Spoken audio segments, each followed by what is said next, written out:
Devadula phase 1, 2, 3లను పూర్తి చేసేందుకు రాష్ట్ర ప్రభుత్వం కట్టుబడి ఉందని మంత్రి ఉత్తమ్ అన్నారు.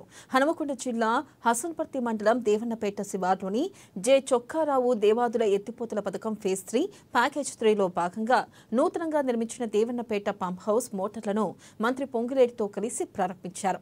ఇక ఈ సందర్భంగా పంప్ హౌస్లోని మోటార్లను రాష్ట్ర మంత్రులు ఉన్నతాధికారులు పరిశీలించారు. దేవాదుల పంప్ హౌస్ కు సంబంధించిన ఫేజ్ 1, 2, 3లకు సంబంధించిన వివిధ అంశాలపై సంబంధిత శాఖల ఉన్నతాధికారులు అధికారులతో సమీక్షించారు. దేవాదుల ప్రాజెక్ట్ ఫేజ్ 3 కింద పంప్ హౌస్ పనుల పురోగతిపై సమీక్ష, పంప్ హౌస్ మోటార్ల స్విచ్ ఆన్ ప్రక్రియను వేగవంతం చేసేందుకు ఇక్కడికి వచ్చినట్లుగా వారు తెలిపారు. ముఖ్యమంత్రి రేవంత్ రెడ్డి తాను ఇటీవల కేంద్ర జల వనరుల శాఖ మంత్రి సిఆర్ పాటిల్ను కలిసినట్లుగా చెప్పారు. ఇక దేవాదుల లాంటి ప్రాజెక్టులకు బ్యాలెన్స్డ్ ఫండ్ ను ఇవ్వాలని కోరినట్లుగా తెలిపారు.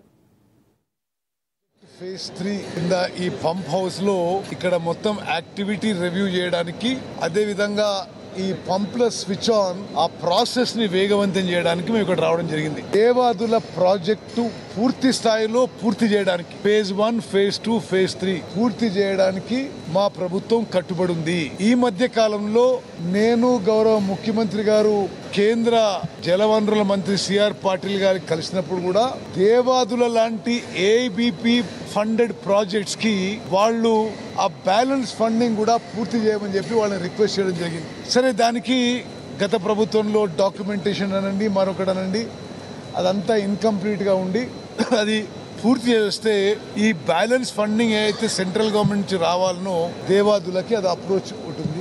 గడిచిన 10 సంవత్సరాల ఆనాటి ప్రభుత్వం కేవలం కొత్త ప్రాజెక్టులు చేస్తేనే వాళ్ళ జేబులు నిండుతాయని, కొత్త ప్రాజెక్టులు చేస్తేనే వాళ్ళ చలాపలకాలు అక్కడ వస్తాయని తాపత్రయమే తప్ప ఉమ్మడి వరంగల్ జిల్లాకి కానీ, అటు పాత నల్లగొండ జిల్లాలోని ఈనాటి సూర్యాపేట జిల్లాకి కానీ, ఇటు కరీంనగర్ జిల్లాలోని సిద్దిపేట జిల్లాకి కానీ ఆయకట్టు వస్తుంది అనే సోయి లేకుండా కొద్ది డబ్బుతో ఈ అద్భుతమైన కార్యక్రమాన్ని పూర్తి చేయొచ్చు అనే కార్యక్రమం ఆలోచన లేని కారణంగా ఈ దేవాదుల ప్రాజెక్టు పూర్తిగా ఆనాటి ప్రభుత్వ ఘన కార్యాల వల్లనే ఇది నిర్లక్ష్యానికి గురైంది.